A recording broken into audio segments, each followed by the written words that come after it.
Welcome. This is the Punk CX podcast.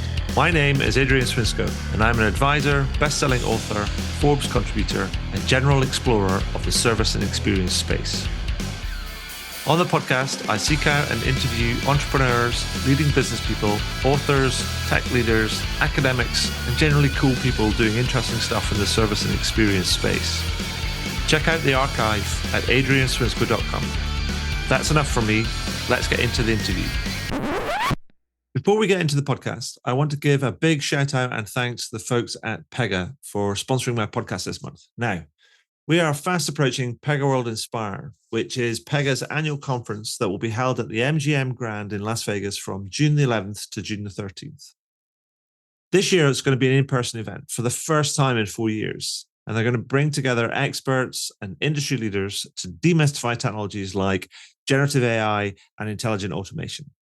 They will also illustrate how enterprises can practically apply these technologies to turbocharge productivity, improve low-code app development, and optimize customer engagement.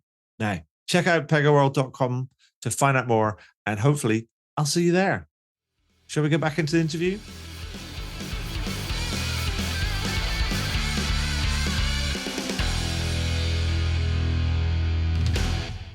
So welcome to the next edition of the Punk CX podcast. With me today, I have Don Sherman, who is an old friend of the podcast. And just want to say, Don, welcome back. It is great to be here, Adrian. It feels like we spoke recently, but then I think back at like all that has transpired in the world, and then I go, man, maybe not. Exactly. Anyway, so Don, you are the CTO and Vice President of Product Marketing at Pega. But actually, welcome to the podcast. What I wanted to ask you to do is, I've always asked people to give us a bit of a thumbnail sketch on yourself. But I've also wanted to ask people, because I think recently I've been talking to people about creating the space to think and to unwind. And so I also wanted to add, tell us a bit about you, tell us a bit about the work you do, but also tell us a bit about how you create the space to do that sort of thinking and to unwind. Because I know you've got some stories. Yeah. So I'm CTO at Pega. I often explain that my definition of CTO is really Chief Translation Officer. Right.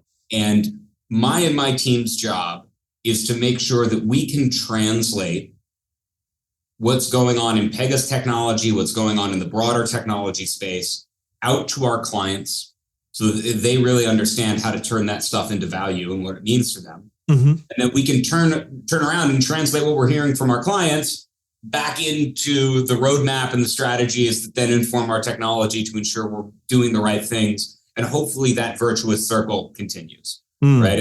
And that's really what I view my role as. I come at this job having, sort of stumbled into a technical support role at Pega right out of college, and have kind of worked sort of through all ends of the both technology and client facing, always sort of with one foot in the technology, one foot in the client space, a little bit of engineering, a little bit of solution consulting.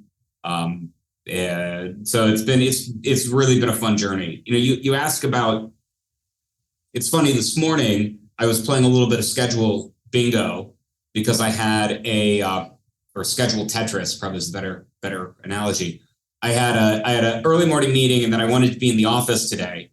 And so I made sure to carve out an hour so that I can ride my bike to the office. Right. Because one of the ways that I think I clear out some space is through those moments. The 45-minute bike commute into the office and back home, sneaking out, getting out with the dogs for a walk in the morning or a run or a jog in the afternoon. I think those moments are really important. Mm-hmm. Where you get to, for me, a lot of it has to do with either doing some degree of physical activity or some degree of creative activity, playing guitar. I used to do a lot of improv comedy. Like having those moments where you're free to let your mind go to other things, because I actually sometimes think a lot of our best thinking happens when we're not trying to think about a thing. Yeah. But we put our mind on another topic and let the powerful part of our brain in the back just do what it needs to do. And then these ideas just spit themselves back out to you. I think it's absolutely fair. I think it applies to all sorts of different things. I mean, I know that I'm a distinctly average rock climber, but I go to the bouldering wall as much as I can. I'm going through a bit of what professional athletes would call a bit of a niggly sort of injury sort of period. So I had a problem with my finger and a problem with my elbow, and that sort of got better. And then I went back and went for a icing a few days ago, and I've done something. I probably got a little bit enthusiastic and did something to my lat in my back, and so I'm a bit like, oh, I'm resting again. I'm like, but the whole activity around doing something which is about problem solving, but it's about focus and about balance and like 4D type of sort of thing, is so meditative in its thing. It's like I can go in and go, my head's buzzing, and then go and climb for like an hour, and then come out and go, feel quite zen, and then you get a lot of clarity about all that. Well, the funny thing, people always ask me, because I commuted for a long time, about biking and traffic and cars, and this is going to seem so counterintuitive, but there is something meditative about the amount of focus that you have to have. You have to be focused on where you are, what the cars are doing in front of you, what the cars are doing behind you, and that allowing you to narrow your focus on just this specific thing, right? I think that is that kind of meditative, get in flow kind of space that we search for. And I think there are lots of ways you can get there, but that's one way that's kind of worked for me. Oh, no, absolutely. I completely appreciate that. I used to live in London a number of years ago, and I used to bike around a lot of the time. And, if Boston traffic's anything like London traffic, you have to be switched on to get through the traffic, get from A to B. And every now and again, there's the odd kind of like snafu kind of here and there. But it's really quite energizing, being really focused. You get to the end, and it's like, oh, I completed that and I feel good about it. But talking about sort of focus and things that's coming into focus, as it were. PegaWorld Inspire. It's coming up, and it's back, and it's face to face. It's back in person. I have never thought I would. If you had asked me 4 years ago, I'd never thought I would say this phrase. But I am so excited to go to Las Vegas. So I'm really just looking forward to that human energy, right? That happens when you put 4,000 people in a space, throw some hopefully provocative ideas at them, and see what comes back out the other side. So, I mean, it's going to be on June the 11th through the June the 13th in Las Vegas. So, I mean, can you give us a flavor of like kind of what's on the agenda, what's to expect? Because I've been a bit of a perennial attendee at the events, both kind of virtually over the last couple of years, and also face to face, the kind of the years prior to 2020.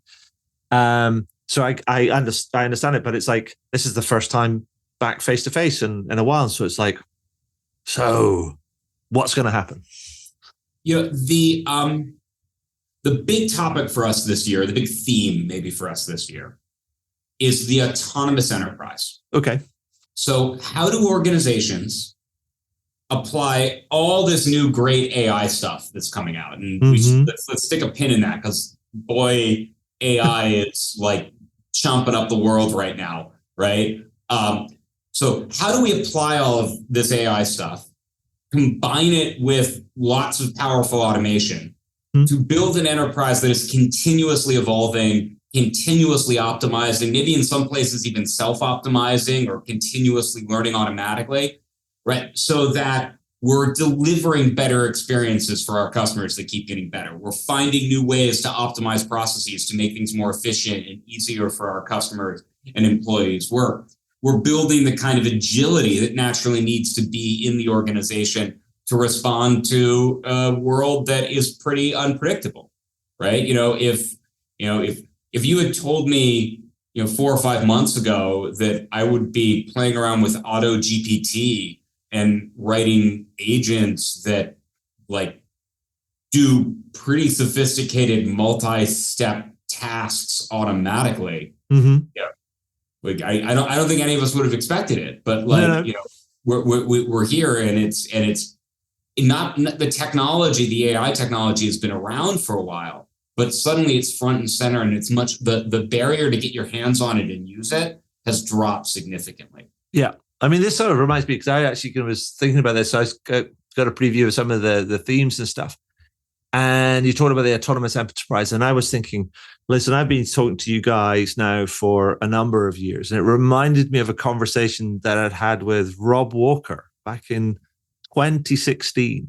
So that's like, 7 years ago. And he was talking about this idea that we're talking about when you can harness data analytics, AI, and machine learning capabilities, and then how that links to your always on brain, the customer decision kind of hub, to get to the point where you can create an organization that, as you say, almost like acts, you set it up and it runs and acts for itself and self-optimizes. And it feels like what you're talking about now is like, correct me if I'm wrong, is that's almost like we're now talking about a realization of what Rob was talking about back in 2016. Is that fair?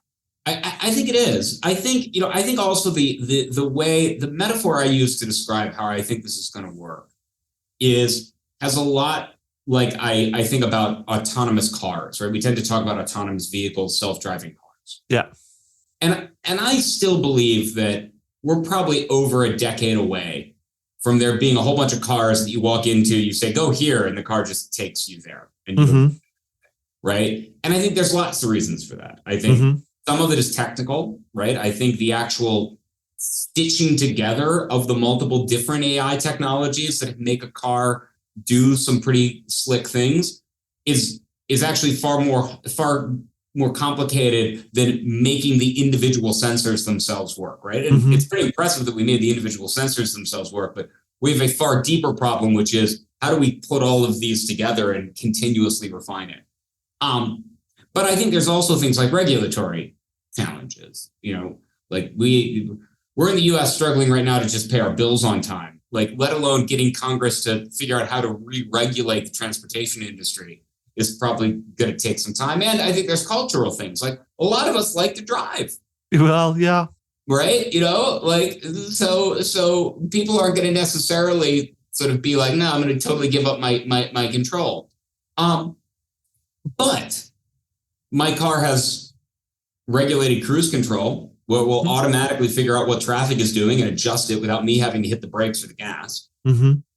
My car will change lanes for me and ensure that I'm not drifting out of a lane or I didn't miss somebody who's in my blind spot.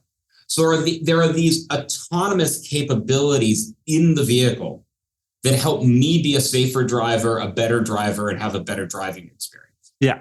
And I think that's how we're going to see autonomy, and are already seeing autonomy pop up at the enterprise, which is these pockets of autonomy, self-optimizing experiences where I'm continuously learning from what customers are asking for, and I'm making more personalized offers and more relevant offers to the customer almost automatically over time. Sure. Self-optimizing processes where I'm constantly figuring out, like, oh, there's a bottleneck here. Okay, let's see if we can skip some of these steps. Like, those kinds of things are going to start to happen in a pretty real way. And more of that is going to bubble up all the way up to sort of the strategy level of the business. Yeah. And so, yeah, because I mean, it seems to me that if taking that autonomous vehicle, autonomous car, self-driving car sort of analogy a little bit further, it's like going, it's all very well and good operating on I feel like a known surface and or route where it's understood and you understand where the edges are. But if you go slightly off-road, or it gets slightly strange, or you increase a kind of like an exceptional variety into the system, then it's probably going to freak out a little bit and not know what to do. And I think there's a degree to which we need to establish for ourselves that I think in the business world today, we're finding ourselves off-road a lot, right? We're finding ourselves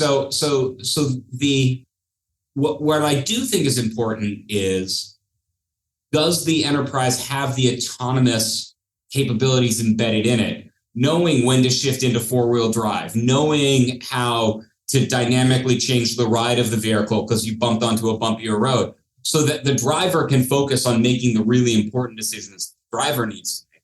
Yeah. And trusting that the car will dynamically respond as they go and adjust everything else for them.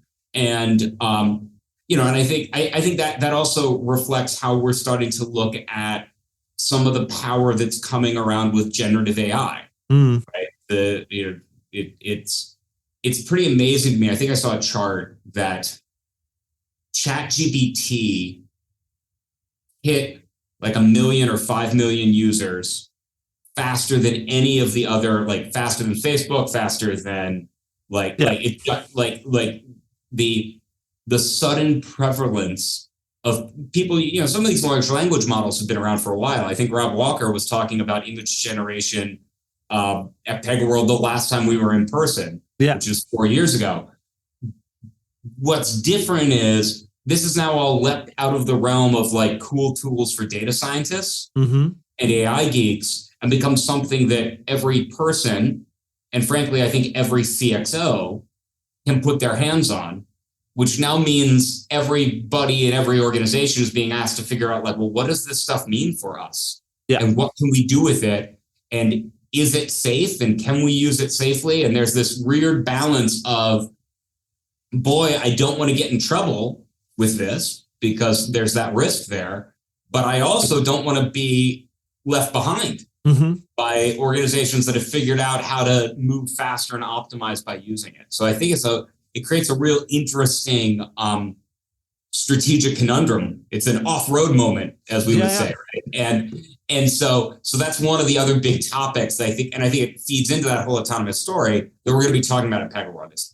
I think the thing, part of that is like, because a lot of times people get caught up in that sort of the data and the technology and everything else, but it's not just and on the road to the sort of achieving that autonomous enterprise. Because it's important to understand is like, generative AI is not a product in and of itself. It's a tool, right, to achieve something. And, and so this is not just about technology and data, but it's also about kind of like us as kind of people that man enterprises and run organizations and do kind of some of this kind of work and some of this thinking. I mean, and I think so that change in mindset is very kind of real and on that kind of journey. I mean, what are you seeing around the sort of changes that need to be made in mindset to be able to facilitate the start of that journey to the autonomous enterprise? Yeah, well, I think I was up in Toronto yesterday talking with a number of Canadian banks. We had an event with one of our partners up there, and the big topic was all around this idea of generative AI and its contributions to this broader goal of the autonomous enterprise.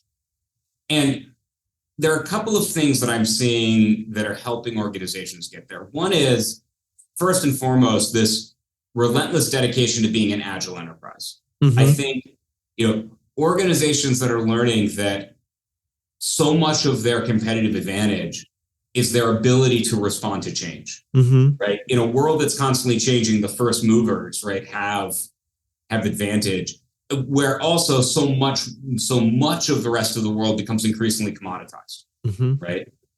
I think the other thing that's going to be really interesting is organizations, as you say, getting the mindset around some of this AI stuff right. Like generative AI is fascinating, but it's a tool. Yeah. And frankly, it's not in and of itself the only form of AI that we have available to us. There are lots of other forms of AI. I often refer to the distinction between what I call commodity AI and proprietary AI. Commodity AI, generative AI is a great example of. It's trained for you, man. You're going to use the same models that anybody else who pays, OpenAI or Google or whatever to use that model is going to get. So that's great, useful, powerful stuff. But ultimately, it's a commodity that we all get. Versus proprietary AI. I want to train some models on my data to reflect my customers and my business strategy. And those models, I don't have 200 billion records to feed into them. I only have a couple million. Mm-hmm. And those models, I can't afford for them to be unexplainable. Mm-hmm. I need to actually be able to tell my regulator, my customer, my employee, like how and why we made that decision. Yeah. Right? So I think having the discipline to think about the right tool for the job and the frameworks in place so that you're always starting with the use case and then working backwards to the tool that's actually going to drive the value, I think is also going to be really important if organizations want to get value out of these technologies. Yeah, and it seems to me that kind of the lesson out of this is that get excited about the advancements, and the kind of the conversation is starting, and it's kind of pushing into the corners, and people are going, because somebody said to me the other day, is like, even my kind of gran asked me about what ChatGPT was all about. So it's like it's reached that sort of level of consciousness, like a mainstream kind of consciousness. So it's like, harness the excitement, but don't be driven by the hype, as it were. That's right. That's a great way of phrasing it. Harness the excitement, but don't be driven by the hype. I'm going to steal that. And if I hear that at PegaWorld, I'll be like, come on. But that's all. I mean, so that's the kind of thing. So, but it's also I know that this journey to this autonomous enterprise, because this kind of like fits in with the kind of thinking about, if I think about the service and experience sort of space, people talk about automating the simple and then prepare to deal with the more complex and complicated sort of stuff. Yeah. And that feels like it's the same sort of conversation, but at the enterprise kind of level, sort of like automate the BAU type of stuff and then deal with the agility in order to ready to change. Is that right? And what does the journey to that look like? Well, and one of the things, we've been talking about this idea of autonomous service for a while. And one of the things that to us that means is a constantly shifting of the service experience closer and closer to the moment of need. Mm-hmm. So if you think about it, like, call center agents are great, but they are the farthest removed from the moment of need of the customer. Mm-hmm. If I have a need and I finally pick up the phone and I call somebody and I go through the IVR thing and I wait and I finally get to somebody, I have removed myself far from the moment of need. And a lot of what we've done in the digital servicing space, IVRs, digital self-service pages, chatbots, it's about pushing closer back to that moment of need. Mm-hmm. But I think if you get to a truly autonomous service model, yes, you've got chatbots, and maybe yes, GPT will make them better and more responsive, especially when it deals with things like summarizing knowledge bases. I think there's huge use cases there. Awesome. But actually, can I catch the moment of need as it happens? Mm-hmm. Am I proactively catching that need for a customer and reaching out to them to solve it before they reach out to me? Mm-hmm. Better yet, am I actually predicting that it might happen and fixing maybe a problem before it even becomes something the customer is aware of? Yeah. Can I even preemptively address this on their behalf, right? And that continually shifting towards and even before that moment of need is, I think, one of the that's where you get to be truly autonomous service. That's where I'm catching my customer before my customer has to reach out and call me to get anything done. And so another kind of again, correct me if I'm wrong, but when you've been talking about sort of this, the idea broadly and around the edges of this autonomous enterprise stuff for a little while, but this is the headline sort of like stuff at PegaWorld iNspire this year. But what I also kind of know is that you work very closely with your clients to actually trim some of the kind of the knock the rough edges of some of this stuff before it kind of goes to market. Yeah. So what I wanted to ask was, can you tell me a couple of stories about how people have been using this out in the sort of the wild, and what they've been almost like, what does the nature of a better outcomes or achievement kind of look like? Yeah, so let me talk, and maybe I can talk a little bit in terms of some of the things you're going to actually hear at PegaWorld, right? Because I think that, right, exciting, right? So So Citibank, their head of data science and analytics is going to be talking, and there are a couple of reasons why I'm really excited about this. One is this year Pega celebrates its 40th anniversary, right? Or as we like to say, 40 years of innovation. And Citibank was our first customer. Okay.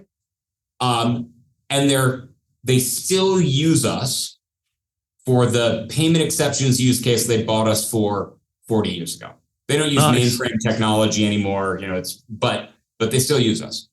And so to have Citibank on stage, representing that heritage, but actually talking about something far more sort of future focused, which is how they're using next best action in decisioning to continuously optimize their customer experience, to predict what the right conversation to have with a customer is, learn from every response they get, and continuously get better over time, right? That's really autonomous engagement with your customer, like continuous learning, continuous expansion.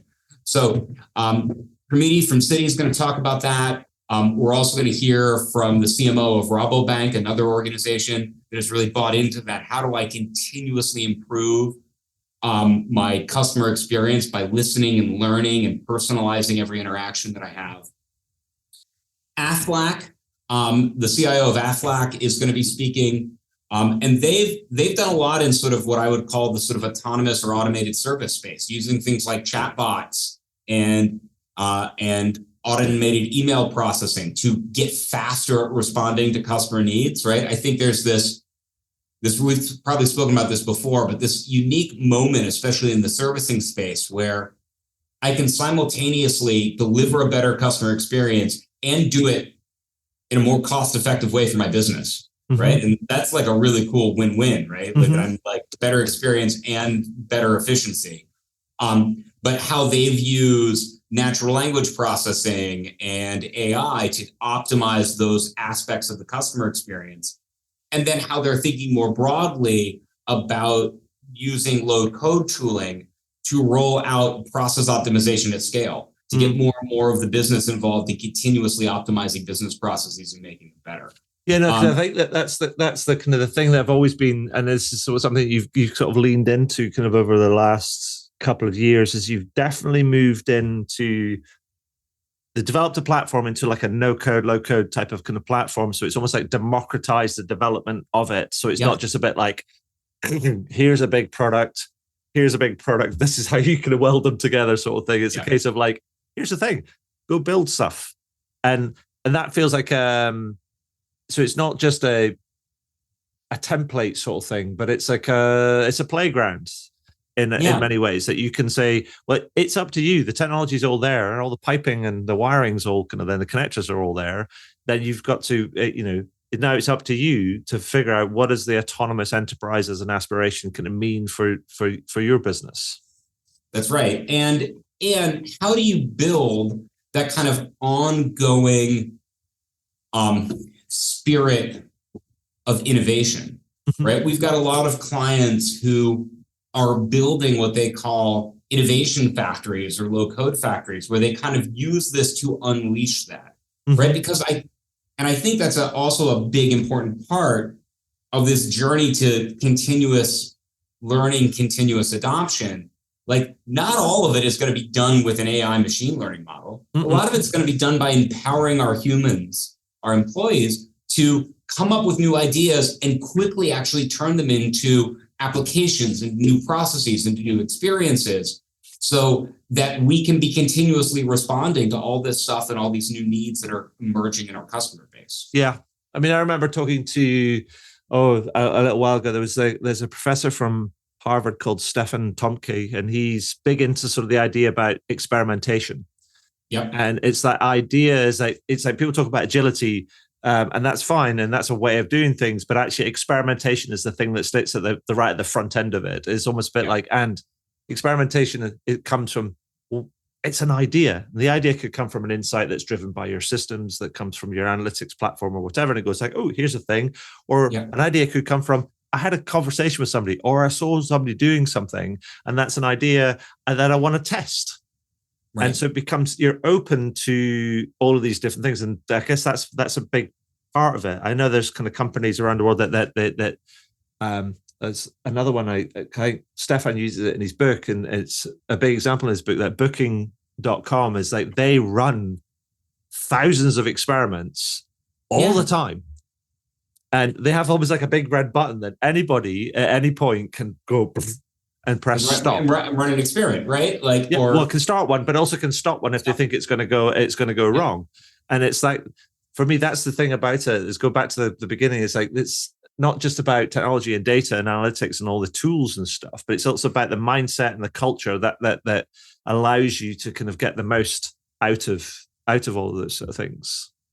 Well, and this whole autonomous mode of operation is really about shortening that distance between idea and experiment and outcome. Right? If I can make that faster, right? Whether it's through low code development. For example, we're doing one of the things we're doing is trying to find ways where we can leverage generative AI in a way that's really powerful, but also pretty safe, right? And some of these are like little things, but little things add up. So, if I'm going to build a low code app, well, one of the things I need to do is I need to test it, which means I need to build test data, which generally means a developer has to spend like a couple hours sitting with an Excel spreadsheet, coming up with like variations of their best friend's dog's name to put in as like test data. Well, with generative AI, I can say, here's an application. Because we've built it in low code, we know all the fields and inputs that it needs. I can say to generative AI, generate me some test data. And it'll go. Yeah. And all of a sudden, I've got all my test data for my application. Yeah. Right? So 3 hours of developer time, now 5 seconds. So now you get those 3 hours back for more experimentation, for more ideas, for and those kinds of things, I think, become really powerful. And that's sort of how, again, these little chunks of autonomy make the business more effective and more responsive. Yeah. No, I think that's kind of fine. So again, I keep coming, because I've been sort of speaking to lots of people about this, and there's somebody made an interesting distinction around the whole generative AI and said, as an interesting way to think about it. And they said, it's useful to think about tool time and task time. And task time is almost the kind of time that we kind of are thinking time. And the tool time is like as you say, the developer that's going to spend 2 hours in a spreadsheet going variations of and that's task time. And you go like, well, if I can reduce that, then it can either kind of like increases efficiency and productivity, or I can just expand the task time and you get deeper and richer levels of kind of thought and thinking around it. So which goes back to the very kind of top of like, how do we kind of free up time to think about some of this sort of stuff, which is one of the crucial kind of things, particularly in a modern enterprise where many people are plagued with back-to-back kind of meetings kind of all of the time. And you're like, when do you get time to think about some of this stuff? Well, and I also think there's this other interesting kind of use case of how can we use some of this technology to help inspire and generate ideas? Yeah. Like one of the things I've learned from years of doing improv is it's really hard to be creative. The reason improvisers always ask for a suggestion, right?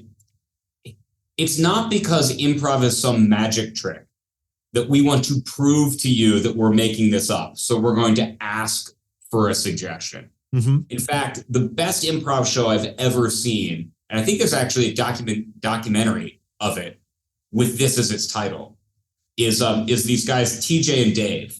And they would do, it's just two of them. And they would do this show and the lights would come up and they would stand there. And one of them would say, trust us, this is all made up. And the lights would go down and then the lights would just come up again. And you'd watch a play that had never been seen before and would never be seen again. Right. So, and I think there's actually a documentary called Trust Us, This Is All Made Up. But that's the hardest improv to do because you're improvising from a completely white space. Right? The brilliance of getting a suggestion was it gives you a box and like you now jumpstart your creativity because you've got a framework to play in. So one of the things we're looking at with generative AI, again, Pega's a low-code platform to build process models. Well, if I can tell you, say I need to build a loan application, Well, I can give you a blank canvas and let you draw it out, or I can ask generative AI, what would be the typical steps in a loan application process? Mm-hmm. And let me lay that out for you as a starting point. Mm-hmm. You don't have to take that. You might be like, no, that doesn't work for me. I want to replace this. We don't do it that way. We do that, right? But now you're no longer operating from a blank page. You're operating from an initial point of inspiration. And we've maybe carried the ball, a couple dozen yards down the field for you. Mm-hmm. So you can move a little bit faster from that idea to experimentation phase. And that's some stuff that we're going to be showing off when we get to PegaWorld that I think is pretty cool and can really be impactful in how some of these organizations build that kind of innovation and experimentation factories into their business. Nice. Yeah, because I love that idea about they say the worst thing you can do to a designer is give them a blank sheet of paper. Yeah. And right. Because actually it's like going, designers solve problems. And in order to kind of and generally problems have bounds. And when you can give them, when you bound that problem, you frame that kind of problem, then they go, okay, fine, that's the white lines that I've got to operate within. And it's, you can like sports metaphor sort of thing. It's like going, people understand where the field is and what the rules are, then it's up to you how you play the game. Sort of thing. And that's kind of but you understand kind of where the edges are. And I think that's that's super cool. So I'd be really interested to see how that kind of that plays out, how that's getting applied. But enough about that. So you must be excited. I also have to ask, are you going to bring out the kind of the silver jacket again? Well, I think so. We've also, I think, recently announced that we will be traveling back to Hakkasan, the nightclub at the MGM, which for a couple of years was a big highlight of PegaWorld in person. So I think I'm definitely going to have to, and that was where the disco jacket made its original appearance. So it's going to have to, it's definitely going to have to come back. Awesome. It was great to hear. So is there anything else that that we've missed out that you'd like to highlight about PegaWorld and iNspire before we wrap up? It's hard to highlight all of it. I think the other thing that to me, and this gets back maybe to sort of where we started all of this, there's stuff we can do online. I can give you a demo of all this cool software over Zoom, right? What I can't do is get 5 people around a booth in our innovation hub, which is our sort of tech expo, show them the demo, and then watch how they all respond to it, and get them going in a discussion of like, well, what could we do? Well, what if it would do this? And have our product managers interact with them and get their ideas of like, ooh, if you tweak this a little bit, it would be really, really useful for us, right? That kind of magic, like that's what I think has been missing from that kind of virtual session. That sort of magic of 2 customers who might even be in different industries, but realize they're trying to solve a very similar problem, whether it's a problem around, agility and how they burn down their IT backlog, or better ways to simplify service experiences for their customers. Finding that connection and then trading ideas off each other and learning from each other. That I'm just super excited for. And I think the magic of getting all of the really great minds and our customers, our partners, and our own teams together is going to be pretty exciting. Cool. So just a couple of things I want to kind of ask before I kind of wrap up. Complete this sentence is the next question. Okay. It's like, so the sentence is, if you want to improve your customer and employee experience, Don says you should do ... Complete the sentence. Automate the processes that matter to them. Automate the processes that get your customers the outcomes they want. So your customers spend less time, your employees spend less time doing the task, and more time actually talking and understanding what each other is trying to get out of the interaction. Awesome. I love that. Full stop. There you go. And then final thing is, and also just not that this needs any lightening up, because it's been quite a light sort of a conversation, because we're looking forward to PegaWorld kind of iNspire and meeting in person again. But the last kind of few years have been a bit weird, and it always feels that I'm every kind of morning when I drink my cup of coffee, I'm kind of doom scrolling slightly, kind of like with all the stuff that's going on in the world. And so therefore, that recently in the podcast, I've been asking people if we can end on a good news story or a positive note. So tell me, Don, What's the most interesting, positive, or exciting thing that you've seen in the last week?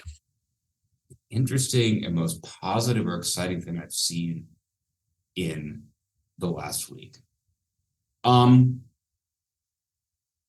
So I've seen, without getting too personal and direct on it, the coming together of a massive community of people around, what was unfortunately a tragic event, but the finding of support in that community, and a community of people who, some of whom haven't been in contact for many years, reconnecting and realizing that human connection remains there. Mm-hmm. And that in times of need, being together is maybe the best thing we can do. And so, I think that coming together of a community is always a affirming thing to get to participate in. I think that's lovely. I mean, I think that I know that we moved to Edinburgh just over a year ago, but then we moved to our new place, our permanent place, in June, and since then, where we are in our local neighborhood, the thing that really stands out for me, and it's just like the smallest thing, is that people say hello to each other on the street. Yep. They talk to each other. You look at each other now and go, "Hey, how you doing?" Yeah. And I'm a bit like, it's a most wonderful, wonderful thing. And it just starts with kind of like, I don't know, there's a film quote in there, "You had me at hello." I think that's Jerry Maguire or something. Yeah. But that sort of thing, it's like, say hello to people. Yep. Makes such a difference, right? Yeah, absolutely. Because that's where a community starts, by people starting to talk to each other. Yep. So thank you for that. That's lovely. I'm excited about PegaWorld Inspire. I'm looking forward to see the silver jacket and then hearing more about the autonomous enterprise and all the kind of the cool stuff that you've built, and all the things that the even cooler stuff that your clients are going to have been kind of doing with all the tech. So that's it from me. Don, just want to say it's always a pleasure having you on the podcast. Thank you for being on again. Thank you for sharing some of your insight and enthusiasm and excitement about PegaWorld Inspire. I look forward to seeing you there. So thanks very much. Awesome. I can't wait for our next conversation to be in person. Have a great one, and thanks for having us on again. Wow, what a great interview. I hope you enjoyed it. I know I did. Find out more about me and the work that I do at adrianswinscoe.com. Do leave a review on your favorite podcast platform. And if you have any comments, feedback, or questions about the podcast, then feel free to send me a message to podcast@adrianswinscoe.com. And do tune in again. Thanks very much.